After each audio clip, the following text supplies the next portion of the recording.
and just trying to see what works for me, like for my hair. Look at that. Ugh.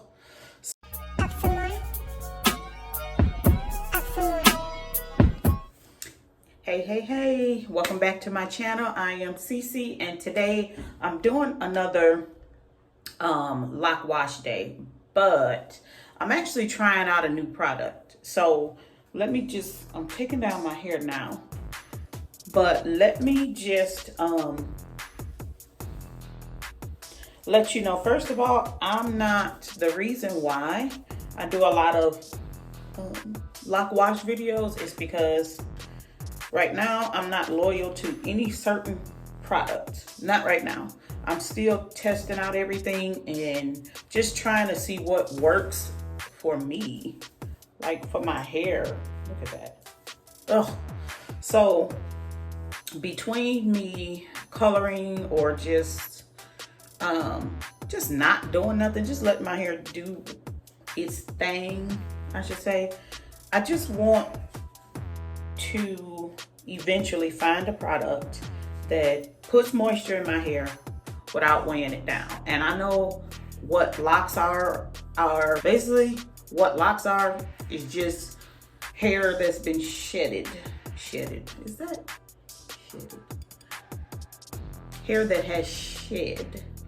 So that's why I'm not loyal to any type of products yet, because I haven't found exactly what I'm looking for.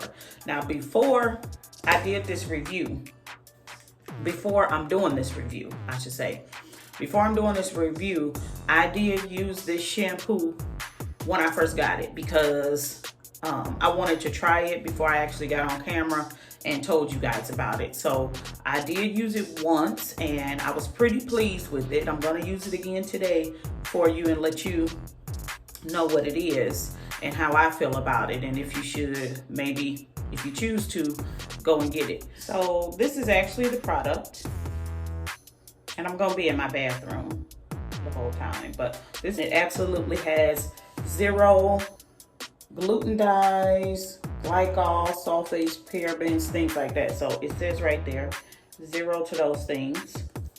It says that it's a refreshing moisture shampoo. So this is the back of it. I don't know if you can see that, but this is pretty much the back. Also, something that got me is that this is, it says right here, I don't know if you see it, but it says family owned and operated. So that was a big thing for me. It smells really good. I love the smell of it. It wasn't too, it wasn't too overpowering. Let me just say that. Yeah. What else?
Okay, so I jumped out the shower really quickly just to put this conditioner on my ends because I like them to stay curly, but I want the top to stay, or as much to stay with that other, with the shampoo product. So this is just for the bottom of my curls. I am having a bit of a hard time though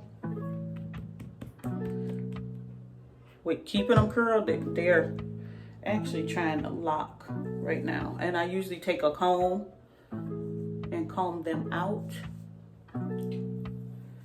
Sometimes I be a little tired. I don't be wanting to comb them out all the time after I do all of this. So the shampoo, same effect. It does feel a bit, what's the word? Like it's like could be drying, but it's not. It's really not. Like I said, the last time I used it, I didn't put any conditioner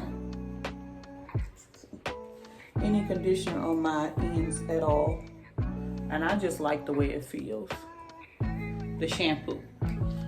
This Afro G conditioner, this reconstructor is pretty good.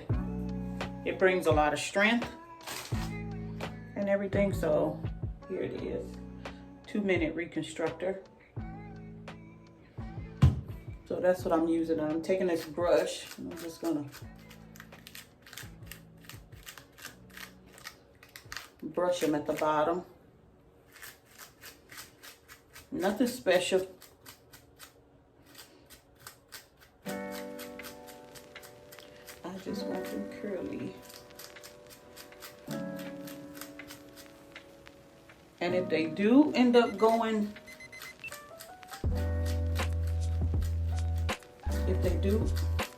getting locked, I just put like a tack or something in my hair at the bottom and start from the bottom untangling it. Now if you do like I do, you will see breakage, your curl breakage, but again, it's just dead hair, you know. So I just like to see my hair curly. I'm gonna leave this on for a little bit. I guess too, I can start with the questions.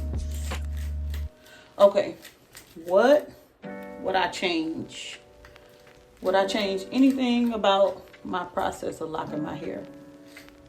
Actually, what I would change, look at this. What I would change, I would say, and I have to look in the mirror too, y'all, so bear with me. What I would change the most is the way I started my hair. Look at this. I started my hair with 2-strand twists. I would not have started them, well, maybe I would have. I wouldn't have started them with not just letting my hair be natural. I think when I first started them, my hair was like pulled back in a ponytail because I was making my own wigs and whatnot. And so I would just wash it, braid it, or put it in a ponytail to the back and put my wigs on every day. So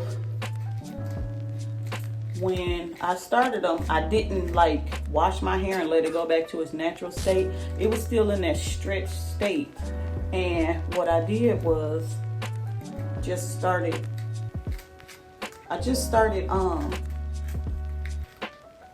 taking my fingers and creating locks, doing 2-strand twists. Now the reason why I say that is because my hair, because it wasn't in its natural state, it was stretched. Then when I started washing it and things like that, it started slipping real bad. And I didn't have no foundation for my locks because my hair was drawn up. I think I'm gonna take this out. Sometimes you gotta do maintenance on your hair. Look at that. This is what I'm talking about. So even though this is a small lock, like this was a 2-strand twist. So now, and water will help to get your hair to slide, but I don't know. I took so many off of this side already. I really don't want to. I don't know. I may do it later. I don't know. I'm not gonna worry about it. But that's one thing I would definitely do. I would take my hair back to its natural state and then go from there with, if I chose to do 2-strand twists. The question was, did I have hair breakage? Yes. So did I have hair breakage? Yes, I did. Around the front of my hair, my edges, and like the back here, where the locks have obviously grown back, but I had to start them all over and like leave my hair alone. But all of this was broken off. So I would say that much of my hair was broken off, and all the little ones that I put around my perimeter broke off. For the first year, I wanted my hair to lock quicker, so I didn't put any product in it at all. So it was really, really dry. Why am I putting this through my hair? Oh well. So it was really, really dry. Really, really dry. So my hair, well, my hair always broke off in the back anyway. That's why I have to try to keep that moisturized. It has always broken off, and wearing the wigs back there didn't help it at all. So now I got me some hair.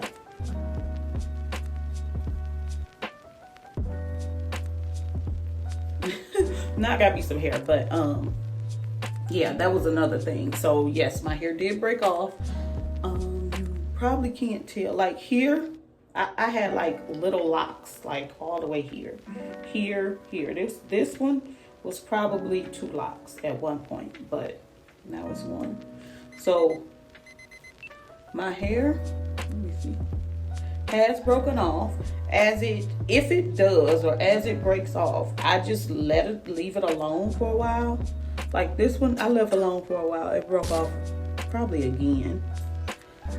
And I just leave it alone for a while, and then I will, like this is braided, just so braided and got the curls at the end, just so it'll grow out. I don't touch those at all. This one, I had to start over because it broke off, and now look how long it is.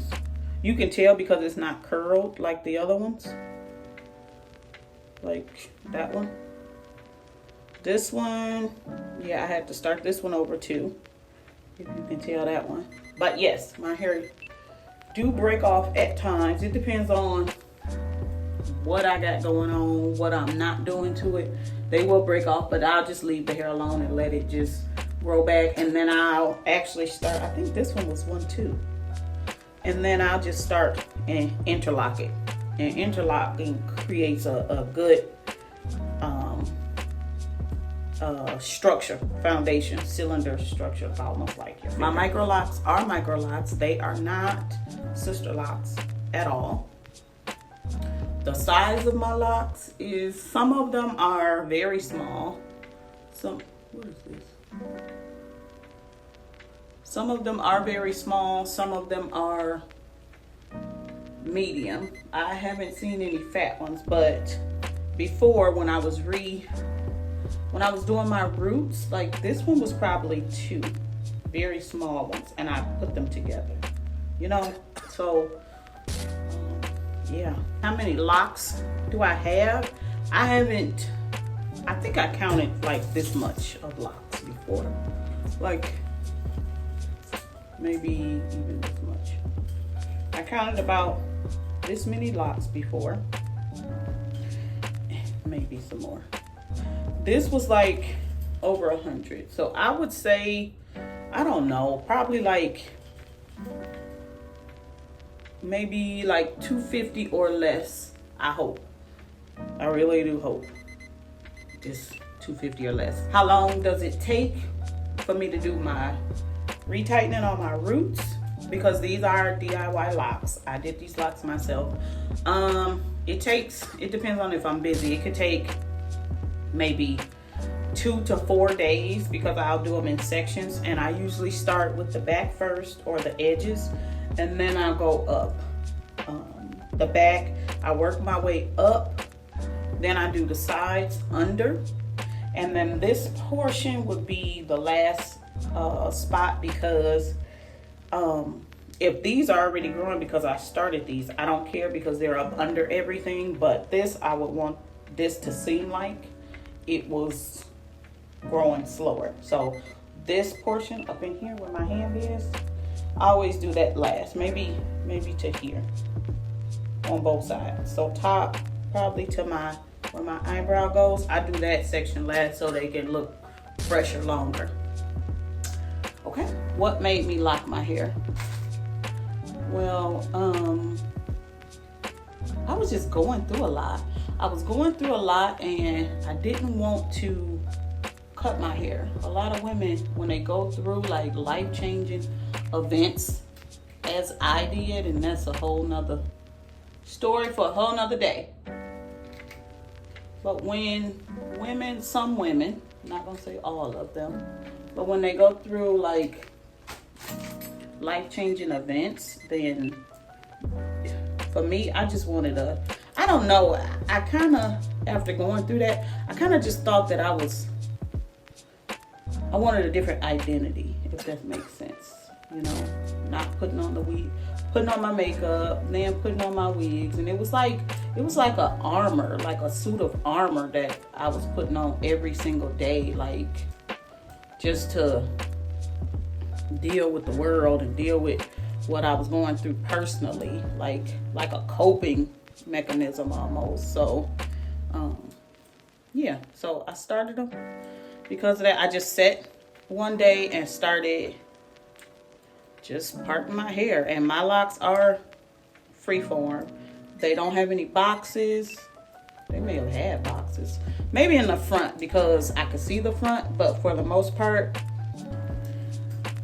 they were freeform locks. Oh. Next question is, how many times have I colored my locks? Girl, I can't even count how many times I've colored my locks, because it seems like I never get the right color that I want the first time. So then, like 3 or 4 weeks later, I'll color it again. And then I get that color, the right color that I want. So probably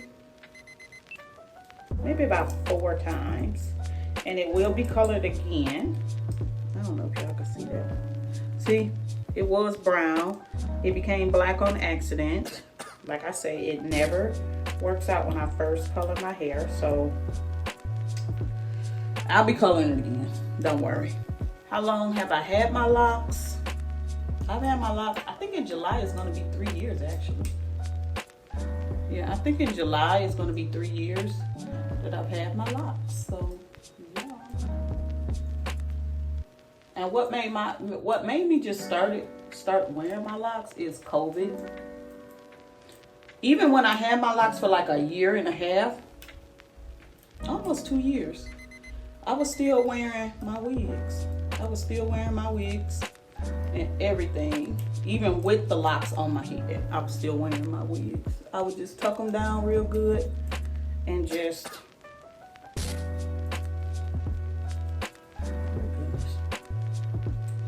tuck them away real good and put that wig on and go to work. So COVID made me actually just like, I'm done wearing wigs. And this is the last question, and then I'm gonna wash this out. What did I think about my locks when they actually matured? Oh girl, when they started maturing, much like you see all this frizz or whatever, like I'm cool with that because I could just tuck my hair. I know how to make it look nice, but I worked in corporate. They just didn't look neat to me.